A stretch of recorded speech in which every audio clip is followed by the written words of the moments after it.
Kalmar so tana nufin abin da zuciya ta so, amma ana wa ɓangaren raine da rayuwa. So ne lagon mutane biyun da shakuwa, mai kama ɗan adam da aljan da beguwa.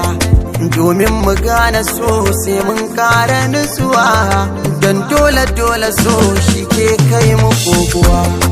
Ina da tambaya, menene farin ciki, mene bakin ciki, ni so zana saki.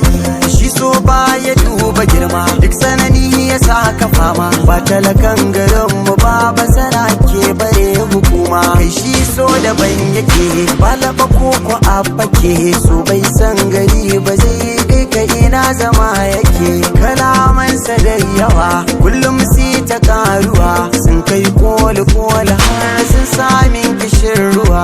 Ya kai so da kai nake, ina kake?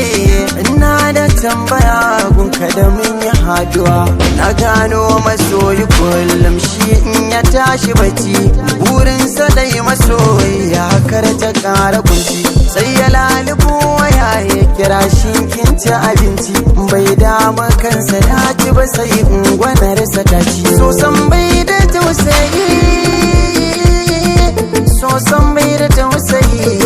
In yi taɓa rigaza amsar sai ta fada na yi. Ba tsoro yake ba shi ma, sannan bai gudun wasu ma. Zai iya tada 'yan adam duk sayaddan yana da girma. Kullum na tunani sai in ba wasu ma'auni, amsa ta gare shi kullum sai ta fito da rauni. Ban gane so ba, ban san ya yake ba, abinda na dan fahimta kansa ne ban rufe ba. Kalmar so tana da girma, tana da fadi, cikin ta kwai nishadi kwai nau'i da fama. Ni ma ɗalibi nake, sannan bincike nake, kullum ne ma nake ɗan hujjojin da zan rike. Ba dare da rana na tambaya wa kaina, shi menene so menene ba hadiyana. Amsa guda na san da so sila ne, kuma ma haɗi ne ga wanda duk ya gane. Inda lafiya duniya, kuma lafiya duniya.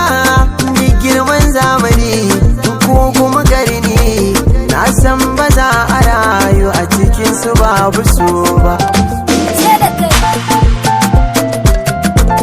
Wicked Mix.